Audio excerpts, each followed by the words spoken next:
Welcome to Tailor Made Chaos. On this podcast, we'll bring you some of the highest flyers and most interesting people in and around the fitness industry. We'll talk and laugh with CEOs, franchisee groups, exercise specialists, and to those who work in sales and marketing, and will share their insights and knowledge of all things related to the business of fitness. Love what you hear? Make sure you like and subscribe to keep up to date. On with today's show, proudly brought to you in conjunction with Fit Into Shape, a small but dedicated team of fitness industry professionals, delivering on all of your fitness equipment and gym design needs.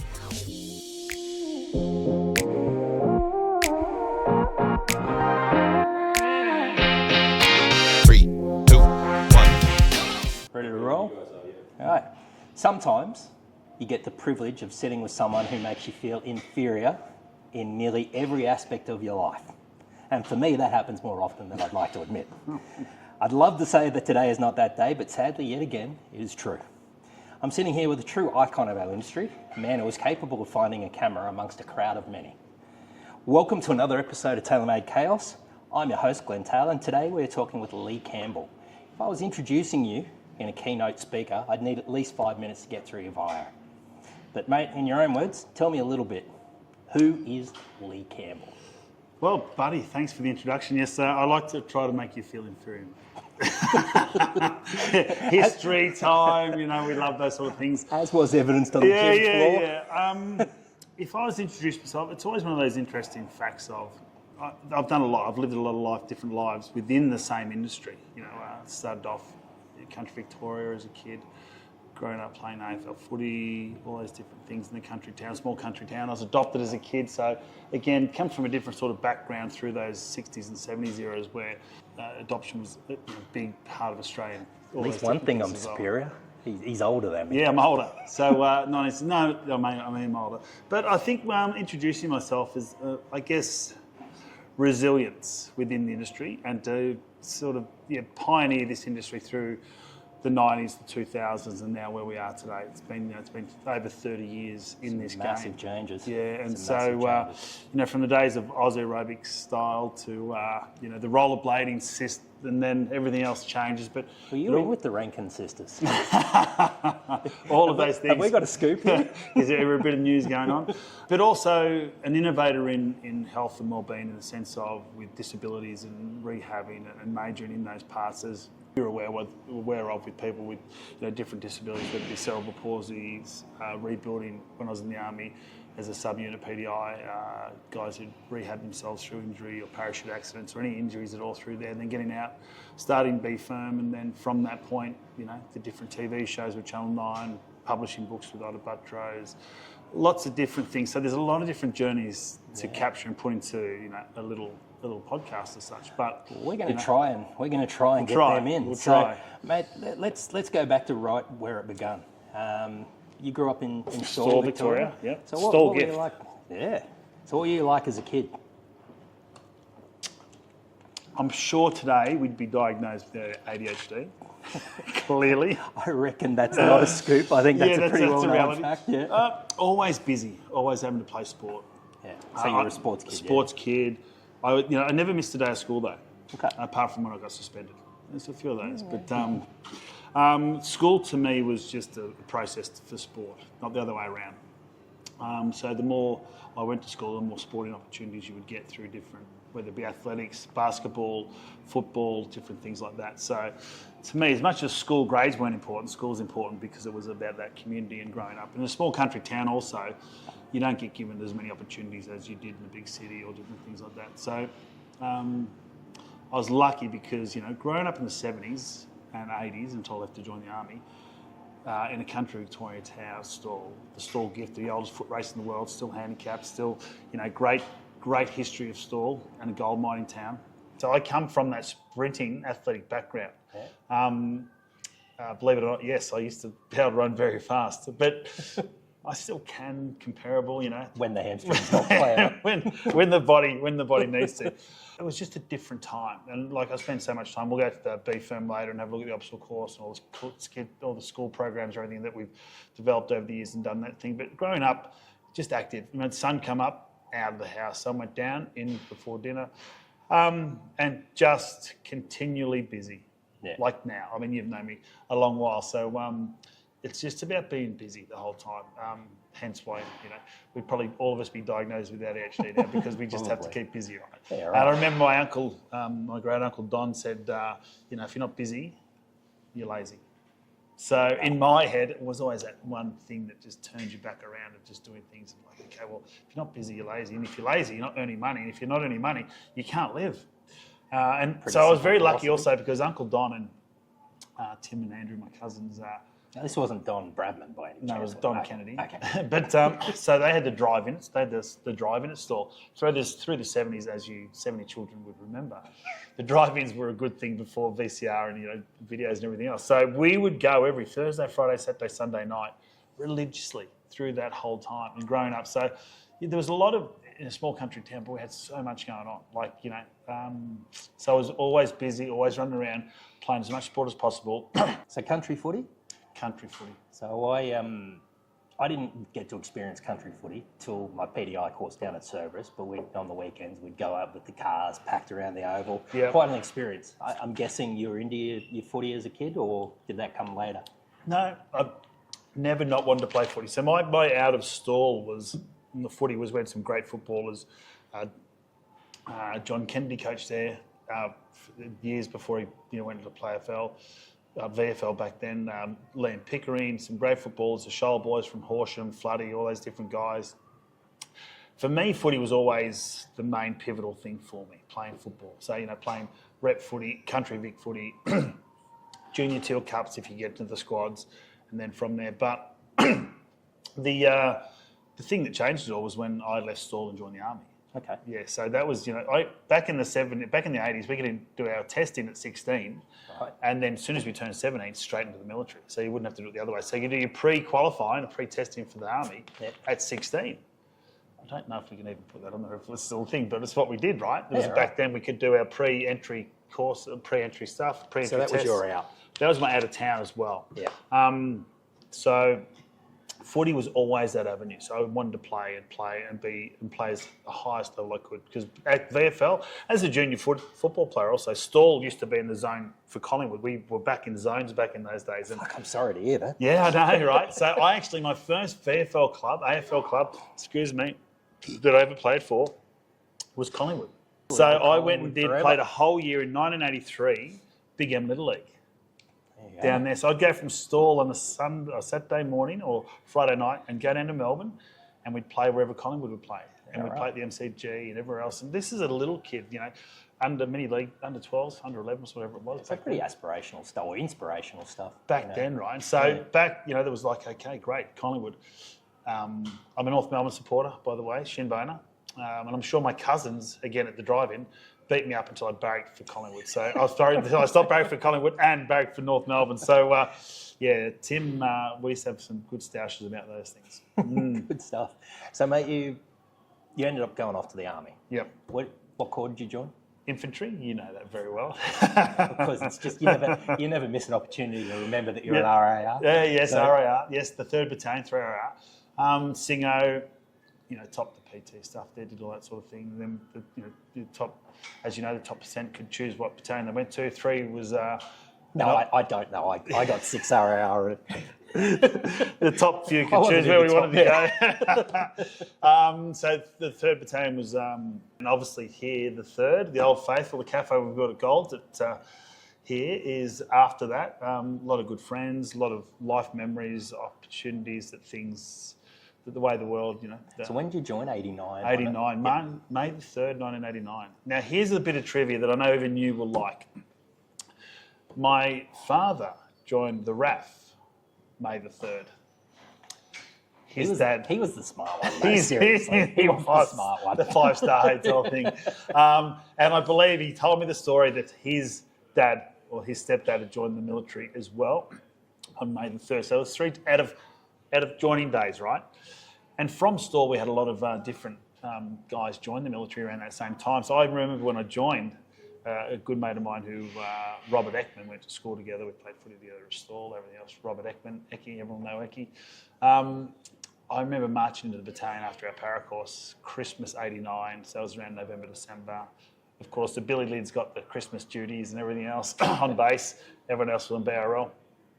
And I remember marching into Alpha Company, which everyone knows Alpha Company is the best company and only company within the battalion that you needed to be. And so marched into 3 platoon and 9 section and get my room key, go to the room, open the door, and here is, my childhood friend that I've grown up with just out of the blue. Then our roommates were in, It just spells trouble. It did, didn't it? It was trouble from there, and we were both the scouts for the platoon and everything else. So we just, it was just one of those things. It was meant to be. So, which was another great part about that military life that you get to share with friends you've known and journey along the way, and different guys that you can have experiences with. It was quite ironic. Most of my friends from school couldn't believe that I went on to become a sniper because I couldn't get the side of a barn as a kid. So, I mean, don't tell anyone, I still can't. So, mate, there was a shotgun effect. There's a barn. You always go, just shoot. Yeah. So what happened from there? You're in Sydney. I'm in Sydney, Holsworthy. Obviously, that you must have been playing footy on the weekends. Oh well. The funny thing was, obviously, when you're going through training courses, I've left the stall. May, which is the football season, gone through the whole year, not playing footy. You've gone from you've gone from Kapuka to IATs to your para course. We march out. We go to 3-hour hour. That was 89. And then I'd played the first half of the next season in 1990 and the Swans. And the draft system just came in, or a little while before that. And I was fortunate enough to be picked up as one of their draft picks and still in the military, like still at 3, which is, you go back to then, now you'd be the pin-up boy or the whole bit about great media, great public, all the different things back then, which there wasn't many guys who'd played that sort of top level sport.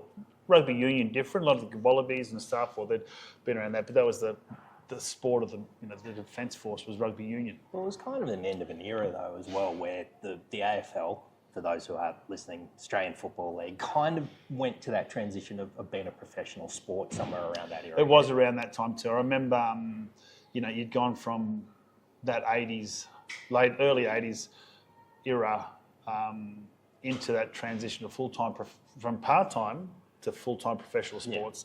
Your likes of Dermot and Plugger and all those guys had gone from working in the bars, or all the different things. I remember going to watch Dermot Brereton, I think in 86, 87 or 8, whenever years he was. The Hawks' glory years. The Hawks' glory years, right. They were my team too. Bad News Bears, really. Bad News Bears back then. Bucks going there was a big coy. Don't get me started on Bucks. Still the best thing to this day. I'm leaving the Lions to play finals footies. The Lions, three in a row. Trifecta. They went to the 4th one. The first one, Port Adelaide beat them. So, and then he played him, I believe, that was probably one of the greatest things with someone like Bucks. But drafted, so I'd leave Holsworthy, and the CA said at the time, yep, you can go, we've drafted you, but military, you've already signed first, will be your priority. And so again, absolutely. So 1991, the Sydney Swans under 19s, I played under 19s and reserves. Never made the first grade debut for different reasons, going bush, different things you had to do. Again, military was you'd sign there first, we'll allow you to leave the base and do different things and be part of the different roles you can be with the AFL and the Swans. But in the end, I'd leave at 2 o'clock, get into town, so that train ride's an hour, and the old Rattlers, hour and a half sometimes. Walk up to the SCG, train 3-4 days a week, get back on the Rattler 7:30, get back to the base by 9:30, and repeat the next day for the whole footy season, which was great. And then I see you've let yourself go since those days. I mean, obviously you were pretty fit back then, but you've really let yourself go. That's when I could run. Right. That's when we were doing the 5Ks. We're doing a lot of running back then, and we're doing sub 16 5Ks. So I've always said my best was 18:36. Yeah. That's. I'm going to go on record at 15:32. Just by the way. They didn't have computers back then, so he's safe. Stopwatches were brilliant. Am I? Yes, I'm there. And then went on to play with Campbelltown because I played with Campbelltown before getting drafted. Came back, won the Phelan Medal, which is the league medal in Sydney, Sydney Football League back then in 1992. Had an opportunity then to get posted to Woodside, 16 AD, as a sub-unit PDI, non-badged as well. And then Because was it School of Artillery then, or had it gone medical? It had gone. It was 89 it changed, wasn't it? 89 it changed. I should remember. You should. So it went over then. It was medical corps then. Yeah. And then got a non-corps posting to 16 AD, and trialled there with the different SANFL clubs and that sort of thing, and stick my head around, trying to get in the doors with the Crows, but the good life and the beach and the enjoyment of having a beer with the lads on a Friday sort of won over, and just played a bit of footy there. Then went over to Perth for 6 months of discharge at Lewin Barracks, and then again tried to play a bit with Claremont and a bit over there. But again, when you're out of the game and not playing the game and not loving the game, I remember going to Perth and thinking this game's so different. Like, I remember back then the chip and chase, the Darryl Panizzi years of Claremont and all the successful years those guys had. Was crazy, but it was the first civvy gym I'd worked at, which was down at Claremont. What was it called? I want to say... Anyway, I'll remember it in a minute, but it was the first gym. I remember I trained Alan Bond, Tanya Verstock, which was the first Miss Australia, Miss Universe, Miss World ever. Yeah. Bondy before he got locked up. Some stories there. Some story there. Some of them are Luff boys and girls. And so that in itself, when I got out and transitioned from military to civvy PT stuff and everything else, I was like, wow, this is... So that's when you kind of realised that's what you wanted to do? Yeah, in a civvy, I mean, it's what, again... You'd been doing it in the military. I'd been doing it for that 6-7 years in the army. Yeah. Whether you were training full time, whether you weren't. If you look before that, I'd already been playing, junior professional for junior elite footy, running, athletics, doing all the different things. So it's been a natural progression ever. And and you'll hear the cliche, and they're cliches because they're true. I've never worked a day in my life, and you know that. I do know that.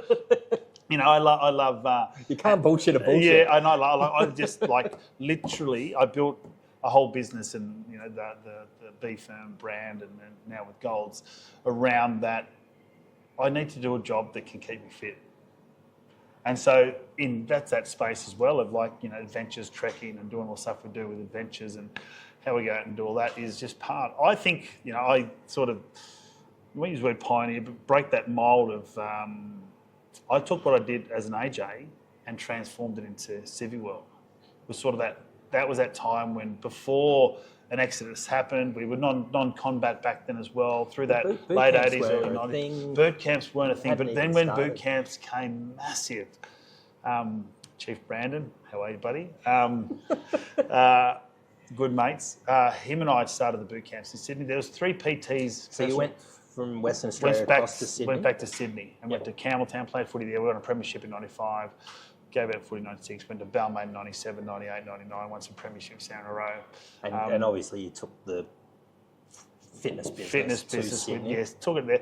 Really started B Firm in that Christmas 94, 95. Okay. When I went back to Sydney in that transition from Perth. And where was that? That was Rushcutters Bay? Rushcutters Bay, Double Bay. Above the tennis centre? Yeah, but my first gym. Yes. So the first bit was... Way back then, I used to train outdoors. This is why he's ADHD. He can't even follow the story. Yeah, but I've got to go back because I'm thinking, geez. I know, it's hard. Right? I remember I was one of the first trainers again training outdoors. Yeah. We'd go and train outdoors at the parks, and I'd take everything in the car and do everything outdoors because as a subby PDI or whatever in the army, you're doing everything outside. You only went into the gym when it was wet, and even if it was wet, you'd still go outside. The PDIs would send you outside and run around anyway just because you could. And you go to the gym just for a bit of strength work and a bit of rehab work. So I started that. I started at the back of the car and had some great mentors and opportunities pop up along the way through there. But my first gym I opened was at Balmain AFL Football Club underneath the bowling club at Drummoyne. Right. So my best mate who played at the Swans, Clinton Cole, we was no bigger space than this underneath the footy club, underneath the clubhouse at Balmain, at the bowling club. and we turned 190 squares into a gym. And so that's where I from the first started. Gold gym, right? So, and it was tiny. I remember Life Fitness was the key. I had one. This was the size of it. It was tiny, right? Yeah. And so, but it was right on the harbour there as well. So it was a perfect scenario. Playing football at Balmain. So the stars aligned there for that bit. But then I went to Rushcutters Bay. I was living and working. Most of my work, all the outdoor work, was at Double Bay, Rushcutters Bay, all through there, the eastern suburbs of Sydney, which is, you know, a great place to be and around through your early 20s and onwards and enjoy the good life as we did. Well, a man with your obvious good looks, my inferior. Oh, yeah. You know, I have a face and a voice for radio. Yeah. But you know, you tend to attract the TV. Yeah. Well, we're probably going to get to that pretty soon. We'll get to that. And then that was the journey there. And then, I mean... Now, you were saying earlier you had a tenant that moved upstairs. That was after. So I'd moved into White City in 97. Okay. 97, 98. So I had the Balmain facility, and then I thought, well, I've got to have one back in these suburbs, so I'd have to transition between the two. I then kept that one running for a little while and then transitioned to what was White City Tennis Club back there with the Australian Cup, Australian Open used to be played. Davis Cup was open, used to be played there. And I took the ground floor to start with. And Dougie Hill, I remember Doug Hill, he said, yep, go ahead. So I built a gym in the bottom corner of White City in there to start with. And that then just changed the world of PT as well in the eastern suburbs and what we're doing. And the tenant, when I was leaving, this is late 97. So this is not when I started. This was, 2000 and mid-2000s, in that time. I can't remember the chap's name at the time, but we all know him now, came along and hired the space upstairs. F45 started. That's where they started working out and creating F45 upstairs in the ballroom at White City at Rushcutters Bay. Yeah, right. So I'm still to receive a royalty check or the rent. Well, so I don't know now that the royalty checks... You should have cashed that in a bit earlier. Rent probably still outstanding. We'll wait for that one to come through. I'm not too sure. But I also, at the same time, had moved to PNG and I was working through the South Pacific with oil and gas companies by then and building health and wellbeing programs and doing different things through that whole region. But I'd done that as well through there. But I was lucky enough, early 2000s, to pick up the gig on Celebrity Overhauls as the lead trainer, which is the Channel 9 TV show. So who were some of the celebrities on that? Well, we had Fabio, the most wonderful man in the cosmos, which, you feel inferior with me. Walking around with that guy in the streets, and, he was the cover man, the first cover model. There's some stories we'll not can go into here, my friend, but some first model, Mills and Boons magazine that my mum used to watch the whole time, or read the whole time. And so he was the first cover poster boy. The movie Zoolander. He's getting your coat past that. He's in there, and put Merv Hughes, Ida Buttrose, Phil Burton, Nova Peris, Paulini. There was the whole array across the board. A lot of international guys. A lot of those names are still quite well known today. Absolutely. We can't go past cricket without Merv. And Ida. And Ida, still the ABC. She's still there. Ida and I published my first publication together. Her, I don't know, whatever. So how did that come about? She actually thought you knew something. Yeah, it was just strange. How all this has happened, knowing something, it's still, once they find out, it's the fraud game, right? So Ida and I wrote Get Into Shape, which is, and we've always thought about doing the second edition, but Get Into Shape was basically the fundamentals of, this is pre your phone and your pre all your different stuff, and books were still read back then, believe it or not. And they didn't have to have pictures. We did have pictures. Yeah. Maybe that's where we went wrong. We finished the second TV series again. Celebrity Overhaul was fantastic. It was rated, if not one, number 2 and this was before Biggest Loser had just came onto the scene after us as well, which is completely different with a different Other concept. than these boyish good looks that you still... How did I get on? Well, it fell into that way. I remember the guys coming. I remember Juzzy and the boys. The guys who actually started Celebrity Overhaul still to this day have the block. So Dave, Juzzy, Timmy, all the guys. They are doing a celebrity the block. appearance on the block. No. Too debatable. And I remember, like, there was their second, they'd done the block, and the block had been a huge success. And so Celebrity Overhaul was their next thing, which was a huge success as well. You know, we shot that series 1, 2, and 3 for 6 years, 5, 6 years, and rated through the roof. A lot of reasons why then you change the format and different things with TV and how it fell my way. I remember the guys came along and said, "Can you do this?" And we had a meeting at White City, and I said, "No." Like, no, I don't want. They'll remember it differently, but in my head it was no. They'll probably say, "Of course you said yes. Yeah, I want to do this." And we shot the first series down at Goulburn, which was great. We shot the first bit there. The second we shot in Thailand at Shiva Song. The third one we shot at an island up off the Gold Coast. I can't remember. Korean Cove or whatever. Or No, it's one of those ones that got knocked over in the big storms a while ago. So he built the whole gym facility there, shot that. And then I shot Big Extreme Makeover with Channel 9 as well, which is where we had to halve the participants' body weight. Wow. So these guys were, and you can check it out now. So there's Big Mick, Little Mick. That was a mine. Can we do Big Glenn, Medium Glenn? I don't know if I want to go half. But... Well, I mean, maybe send through your thoughts. Maybe we put a celebrity challenge. Not a celebrity. Maybe we just put a challenge out there to Glenny and go, where do we want his body weight? I think he should sit around the 95s. You know, that'd be where you'd be good. I joined up at 89. There you go. So I'm not going to say it. You want me to say it? I'm not going to say it. I'm not going to play your game. And then we shot Big Extreme Makeover, which we had 18 months to halve their body weight. And these guys were 180 to 250 kilos. So we had to do all that. If they achieved their weight, then the operations and all the body weight and all the skin and everything else, which was, It must have been rewarding though, yeah? To see those changes and the way you changed with the their celebrities and with the Celebrity Overhaul, it was great because we know life changed, behavioural pattern, all the things changed, like 90 odd days plus all those things.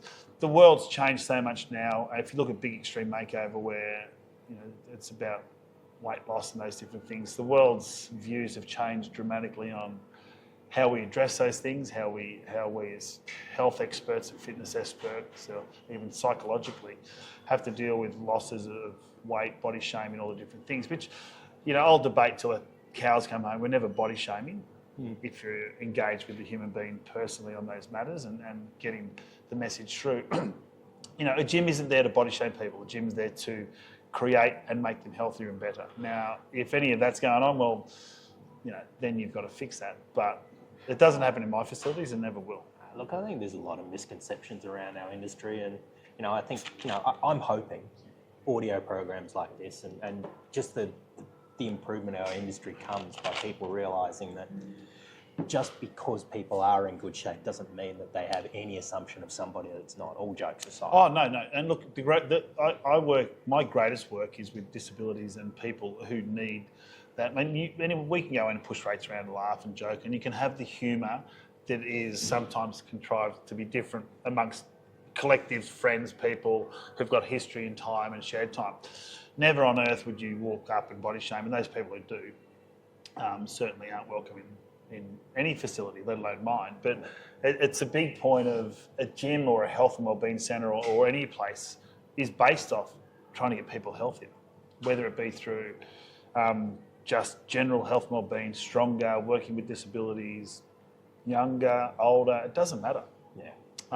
Which is the misconception of something like a Gold's Gym, for example, of it's a big head muscle building gym. Well, no. So Gold's itself is like, platformed off Joe Gold's, who was an ex-Marine, US Marine, and I believe his partner, his gym partner and training buddy, Sergio, whatever, I can't remember his name, but he started sort of bodyweight training, gymnastics, what we call now, that sort of thing, and Joe went to the weightlifting to get stronger. And it wasn't weightlifting back then. Now, when I first started also, personal trainers were not a thing. I remember I saw on Facebook and Instagram the other day, one of the influencers at the moment, who I like a lot, asked the question of, should you go and help somebody in the gym correct their form or technique or anything else like that? Absolutely you should. When I started gym, when you in the 80s, person in the gym was a gym floor person. You had to work on the gym floor. All you did was walk around and correct people's technique, look at their program, update their programs. That was pre-personal trainers. Yeah. And the bullshit around personal trainers, right? So that's every gym, and you remember going in and you'd get your card out and you would fill the card in and you put your card back in, so you'd go to the gym. And your gym floor person would have to know all the technique, forms, correct technique, who was who, how to change their programs up. So you would have to go and do that. And I remember my first time, and Johnny Miles, we were at Woodside, and he said, Lee, there's this thing coming out of America called personal training. And this is, when I say 93, I said, Johnny, you're full of shit, mate. Who's going to walk around? And I had to walk around with the officers, we won't say who, at Woodside and take them through their program card. I'm like, this is as boring as that shit, right? Sir, leg extension, yeah, all right, yeah. 3 sets, 10, the old generic stuff. Put the gym card back in and go, oh, this is never going to be a thing. And boom, personal training kicked off, like, as we know, changed the whole landscape of what health and fitness is now. Yeah, and that was for the good thing. That is a great thing. Having someone coach you and take you through, and coaches, and human performance, and all the elite S&Cs and everything else. That's where it needed to get to. Yeah. And I still believe we're only part of the way there. There's so much more to do.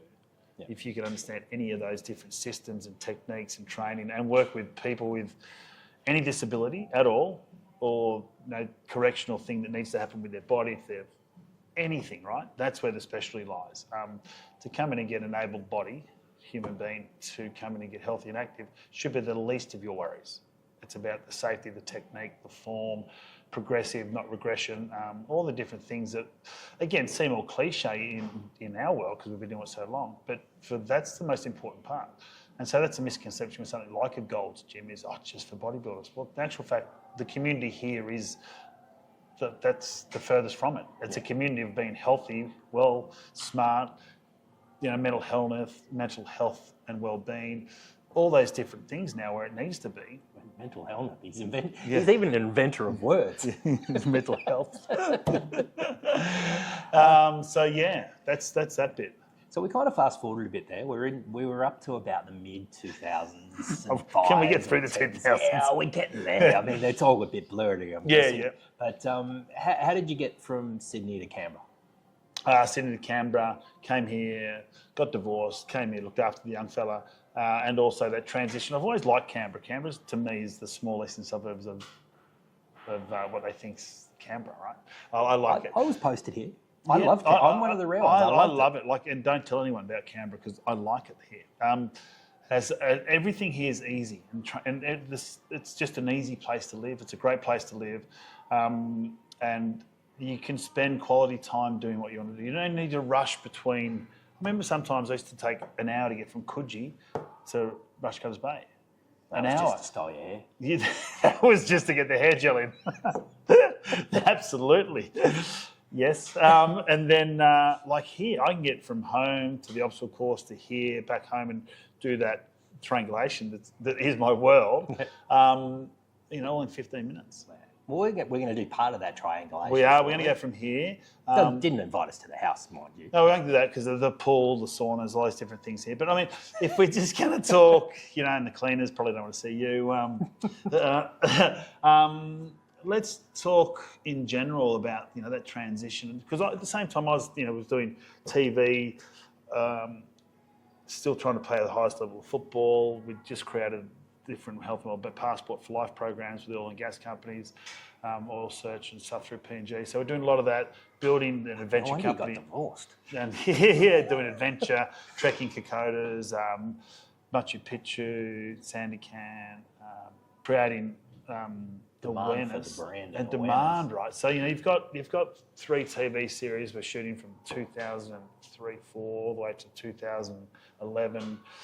you're travelling a lot, you're doing all the different things. So yeah, it's a different time, but again, I wouldn't change much of it. Well, you said you like to be busy. I like to be busy. But was it too much? No, I don't think it was too much. I think you're also finding yourself from the mismatch of the crazy Sydney lifestyle and that void where it sucks you into, because you really, you go away and shoot a TV show and you can be away for weeks on end, as most of those people know, or you can be away for 3 days, come back for 4 days and go again. And as you know, with all the travel, it just becomes sort of washed around, and you sort of lose your place or lose your routine.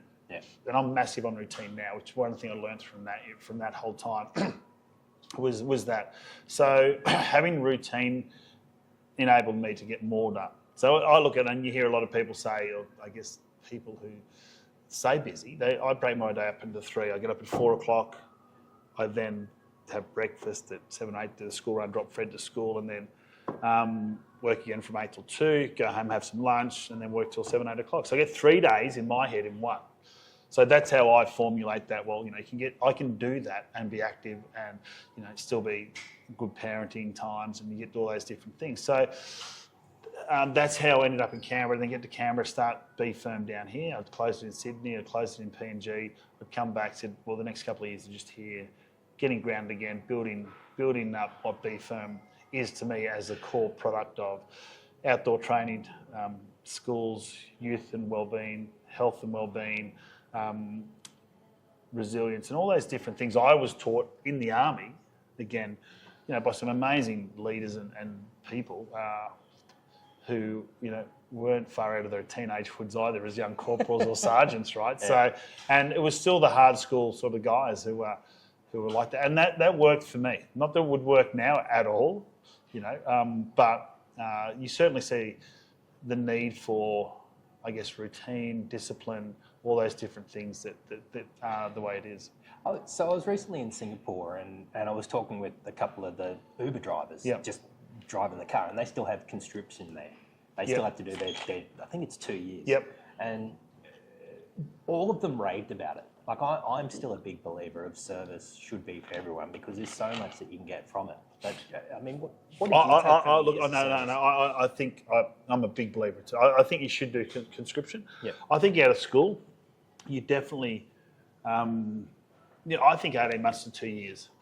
Discipline, routine, gives you social presence, gives you a place of mind, gives you all of those different things, gives you awareness of the facets of what a work-life balance is, with also respect for the place you live and how you want to, sort of endorse that place where you live.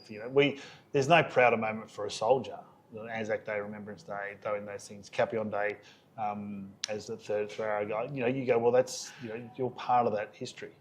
So, and that's why I love Kokoda Track so much. Kokoda. And that's the great thing about Kokoda, is that it's a piece of World War II.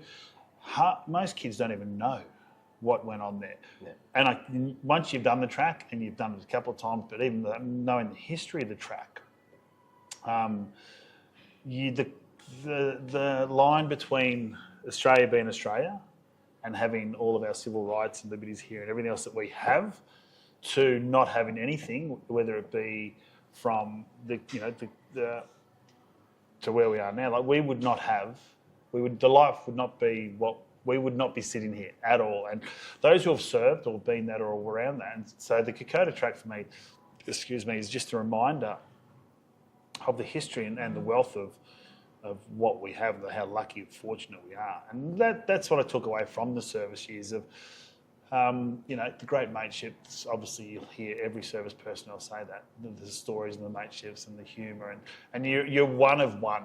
You can run into any of the lads and it doesn't matter.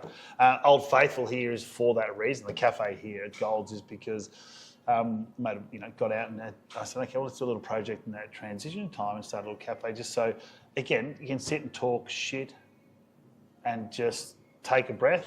And that transition is a big one for AJs as well, with any defence person. Gold's now in Fishwick here would be at least 50% ex-service personnel, current personnel here right now, or those and first responders and all those different guys. So, sort of that shared camaraderie. Shared unison of what needs to be. You need to have it's There's place of something you community. always sense, I reckon. Huh? I always sense it, whether you're in an Uber or a cab or you meet somebody on a sales call, that collective ex-defence thing is something that you kind of are naturally pulled to ex-defence people. Yeah, you are. Yeah, I believe you are.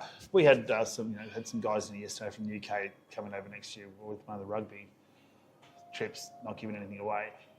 British Lions. However, Scoop. Whether it be a cop, and we were walking around and he said, "Where'd you serve?" And like you just by the way you present, talk, stand. And he said, "Well, I was ex-copper, Falklands, blah blah blah." And it's just straight away, there's a level of respect. Hence why conscription or whether it be general service of that time, I think everyone would hold the community and police and education in a different regard. We wouldn't have a division as we do. We wouldn't have these problems of closing the gap as we do. We wouldn't have a lot of social issues that are part of it. And we're talking about a small populace of 25 to 28 million people, right? In Australia. Now, all of them don't have to go and serve in general conscription, but those coming out of year 10, year 11, year 12 who find themselves not knowing what they want to do, go and spend that 2 years in there and just be part of it. It helps also them understand themselves. They can understand where they need to be, their place. And don't forget, go back to Kokoda or the First World War or the Great War, anything else is that, the war to end all wars is our soldiers were farmers and people who worked off the land, and either they caught up in a little bit of strife back in that days. They said, either you're going to go in the clink or you're going to go to the army. I'll go to the army. Good choice. Great choice. You're going to give me a gun to shoot people? I just always laughed at that. It's like, so I can go fight people. Yep. Or I can go to jail. I fight people. Yeah. What are you waiting for? The best soldiers, Vietnam, and all the different guys through all that era.